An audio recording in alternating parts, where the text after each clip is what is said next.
ఆది యందు వాక్యం ఉండను. వాక్యం లేకపోతే ఏమీ లేదు. ఒక క్రైస్తవుడి హృదయంలో వాక్యం లేకపోతే ఏమీ లేనండి. వాక్యంలో నుంచి ఏమొస్తుంది? జ్ఞానము. రెండు జ్ఞానాలు ఉన్నాయి, లోక సంబంధమైన జ్ఞానము, దైవ సంబంధమైన జ్ఞానం. ఈ రెండింటికి పోరాటం జరుగుతూనే ఉంటుంది మనిషికి. ఎప్పుడు మనం దేన్ని అనుసరించాలి? దైవ జ్ఞానాన్ని మాత్రమే అనుసరించి, దేవుని మాటను మాత్రమే అనుసరించి నడిచినప్పుడు దానిలో ఉన్న ఆనందము, దానిలో ఉన్న సంతోషం ఎంత గొప్పదో మనకి తెలుస్తుంది. దేవుడికి స్తోత్రం కలుగును గాక. అని చాలామంది చెప్తుంటారు, సార్ ఒక్కరోజైనా క్రైస్తవుడిగా బ్రతికి చూడు అంటారు. విన్నారు మీరు ఎక్కడైనా? ఒక్కరోజైనా క్రైస్తవుడిగా బ్రతికి చూడు ఎలా ఉంటుంది దాంట్లో మాధుర్యం. అంటే ఏం జరుగుతుంది? క్రైస్తవుడిగా బ్రతకడానికి ఎవరు ఇష్టపడతలే.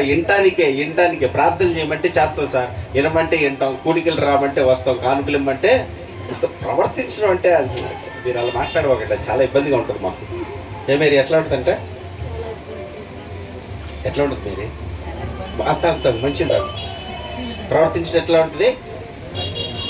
ఇబ్బందిగా, కష్టంగా ఉంటుంది. తల నిలబడదు, మనసు నిలబడదు, కాళ్ళు నిలబడవు, చెవులు నిలబడవు దేవుడి మీద. ఎంతసేపు ఎక్కడ ఉంటుంది? ఎండ వచ్చేస్తుంది, చెమటలు పడుతున్నాయి, ఆకలేస్తుంది, వాటి మీద తెమ్మో ఇలాంటి మాటలు పోతాయేమో, రేపొద్దున భయంకరమైన చోటకు పోతే అక్కడ వ్యక్తి నోరు కొట్టుకున్నా ఏ ప్రయోజనమో, ఇంకొకసారి అన్నా అవకాశము లేదు. ఇది మిక్కిలి అనుకూల సమయము, ఇది ఘనరక్షణ దేన క్రీస్తుకి మహిమ కలుగునుగా. చెప్పబడిన మాటల నిమిత్తం ప్రార్థన చేద్దాం. త్వరగా చెల్లి ప్రకటన నుంచి ప్రార్థన చేసుకుంది.